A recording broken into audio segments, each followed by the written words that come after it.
이 늦가을에 떠나는 참 서정 깊은 날입니다.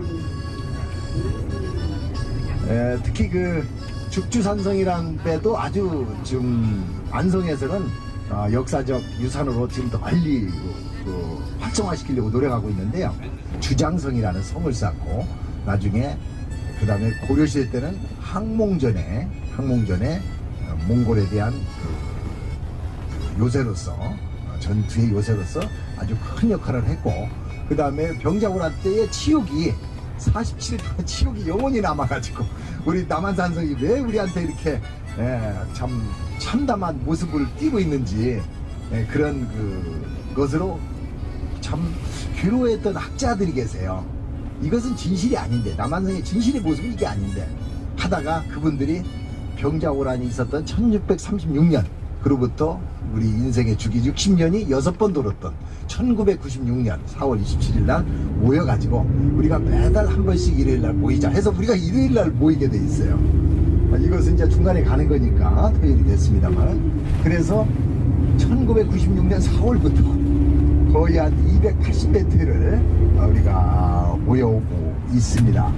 그래서 정신문화연구원에 주로 역사학자들, 그 다음 문화재청에 있었던 이제 조유전 박사라고 무령왕릉 발굴자, 이런 분들이 그 의미를 갖다가 새롭게 하는데 큰 역할을 했고, 거기 경기도에 그 남한산성 종합발전 방안이라는 연구 보고서를 임창열 지사가 있을 때 IMF 때 만들어서 남한산성에 대해서 이것은 세계유산으로 등록시켜야 된다, 이런 목표로 결국에는 세계유산에 등록이 되지 않습니까? 그래서 올해가 5주년, 그래서 남한산성 세계유산 등록 5주년 기념식에 많은 분이 다 오셨습니다만은 아주 큰 행사를 하게 됐고, 또 내년도에도 행사를 할 겁니다. 거기에 남사모 창립식을 같이 해서 하게 됩니다. 그 남사모로 인해서 남한산성의 이미지가 개선됐다는 여러 가지 평가를 받고 있는데요. 앞으로도 더 많은 발전을 계속해서 이루어 갈 겁니다. 고려 항쟁까지 볼 수 있는 아주 중요한 장소긴 합니다. 그리고 우리가 그 영남으로 내려가는 영남 대로 중에 한 길이고요. 그래서 우리 전쟁사적으로도 의미가 있고, 또한 거기가 그 삼남으로 내려가는 길목이었기 때문에 상당히 중요한 장소고요. 한 1년인가 내가 저 중국에서 이태백 기념 예술제가 열린다고 그래서 내가 작품을 보내달라고 해서 작품을 보냈더니 이태백 기념관에 제 글씨가 소장돼 있어요. 별유천지비인간, 인간 아닌 신선 사는 세상이 따로 있는가.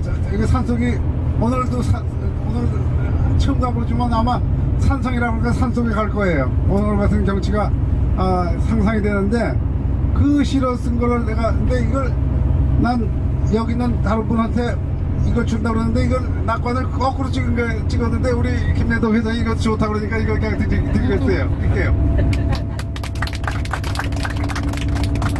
낙관을 제대로 찍은 거. 저한테 지금 낙관을 거꾸로 찍은 거. 거꾸리가 더 좋다는 거죠. 감사합니다. 그 다음에 바로 예, 남사무 부회장을 맡고 있는 김기영입니다. 별로 말씀드릴 건 없고요. 특히 이제 이따 가서 말씀드리게 될 기회가 있을지 모르겠지만, 안성하면 이 미륵의 성지거든요. 그래서 그 미륵에 대한 걸 잠깐 정리를 해봤는데요. 특히 그 사진 중에 갖고 계세요.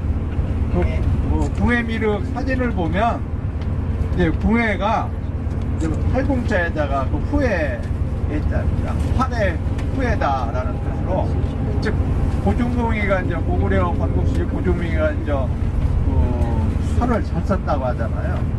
그래서 그 궁예 미륵을 보면 웃입술이 이렇게 활 모양이고, 사진 갖고 계시면 보시면 아랫입술이 활시입니다.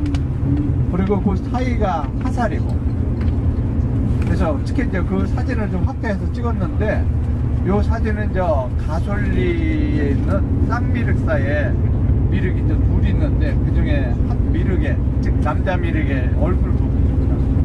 그래서 그것은 이제 궁예가 그 지방에서 살면서 이제 미륵불을 자처하게 되죠. 그래서 안성이 물론 뭐 김제 모악산이 우리나라 미륵의 최대 성지고 또 금산 미륵사라든가 금산사라든가 아니면 익산 미륵사지 같은 게 미륵 신앙과 관련이 있죠. 근데 그에 못지않게 그 미륵 신앙이 크게 펼쳐졌던 곳이 바로 이제 안성입니다. 그 이유는 이제 여러 가지가 있지만 거기다 이제 간단히 정리를 해놨지만 그것도 한번 꼭 기억해 두시면 상당히 도움이 되고, 그 안성 지방에는 그 미륵 불상이 약 20여 개 정도 남아있어요. 자, 그래서 이제 이따 가서 보시면 그 밑에 갈 시간은 아마 없을 것 같아서 간단히 이제 정리를 해봤습니다. 그리고 이제 남사무회가 여러 가지 이제 활동을 하는데, 특히 이제 세계유산단체에서 특강도 하고, 매월 답사도 하니까 넷째 주 일요일 날 오셔가지고 이제 참여하시면 여러 가지 좋은 점이 있으리라고 봅니다. 이상입니다. 고맙습니다. 고속도로를 따라서 이렇게 쭉 내려가는 게 아마 옛날 그 삼국시대나 고려시대 때도 굉장히 중요한 그 전략적 접근로에 있는 것 같아요. 근데 그 용인시에 보면은 그 처인구라고 있습니다. 처인.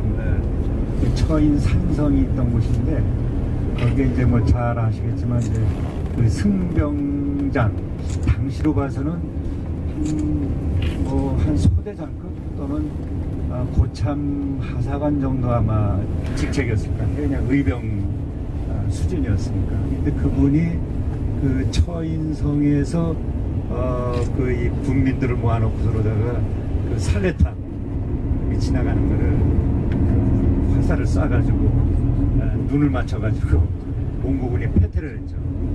근데 아마 이제 그렇게 해서 이렇게 그 후로도 8번을 걸쳐서 이 몽고군이 이 한국 이 조선반도를 그냥 한반도로 완전히 그냥 잿더미로 만드는데, 그 한국사 진단학회에서 나온 그 한국사라는 책에 보면은 몽고군이 지나간 데는 제하고 해골만 남았다고.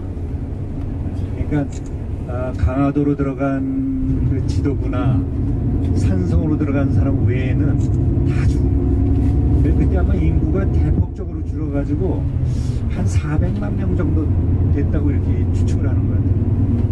그래서 이제 그 처인성의 연장선상에서 저는 이제 죽주산성을 이렇게 이제 보는 거죠. 근데 거기에 또 이제 그 송문주 장군이라고 계세요. 송문주 장군. 이분이 이제 또 그 적은 병력 가지고 한 1000여 명 되는 병력 가지고 이 몽고군을 물리친. 그러니까 고려 시대 때는 그래도 이 몽고군을 갖다가 여러 번 물리친 그런 어떤 전적이 있어서 우리가 그 동이족이었던 그 순무정신이랄까, 이걸 그래도 고려시대 때까지는 살아남아 있었던 것 같아요. 그래서 오늘 가시면은 그 송문주 장군의 사당이 죽주산성에 있어서 저도 지금 그분을 한번 찾아봐야 되겠다 이런 그 생각이 듭니다. 근데 이분은 원래 몽고군이 그 물리치지 못한 그 성이 하나 있었는데, 그 김경선 장군 밑에서 아마 그냥 하사관 정도로 활약을 했어요. 그러다가 거기서 그게 아마 그 평안북도에 그 성이 있죠. 몽고군이 끝까지 함락 못 시킨 그 성이 있었는데, 그 귀주성.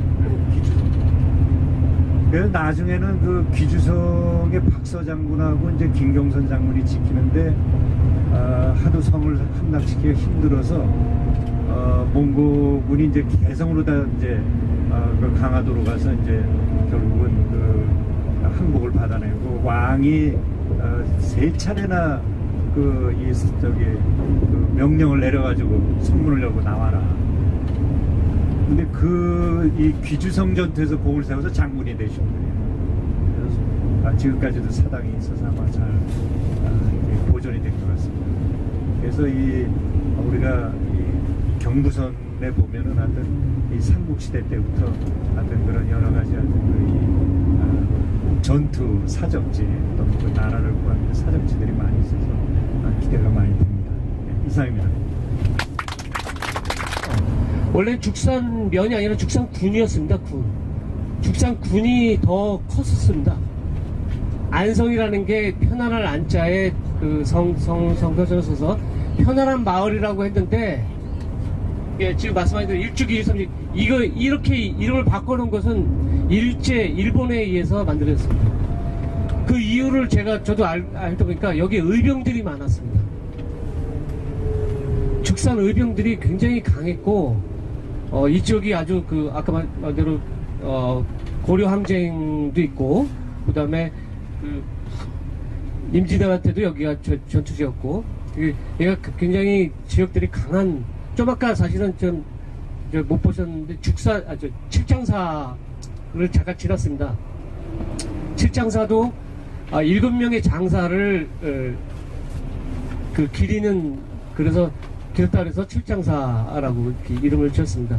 임꺽정의 그 소설 배경이 됐다고 말씀한 것처럼 그 정도로, 그러니까 여기가 상당히 좀 그 무인의 기가 상당히 많은 지역이고, 예, 그래서 의병들이 여기 많았는데, 이것을 그래서 여기 일제가 여기 그 의병들을 탄압하기 위해서 이쪽으로 많은 헌병대 그를 파견해서 여기 실제 의병들의 전투가 있었던 곳인데, 예, 그래서 여기를 점령한 다음에 일제가 여기를 죽산 군이 아니라 죽산면으로 만들어 버리고요. 심하게는 지금 말씀하신 1중면, 2중면, 3중면 이렇게 이름을 지어놨어요. 이게 정말로 한심한 창씨개명 다음에 창지개명에 속하는 거죠. 땅 이름을 바꿔버린, 네.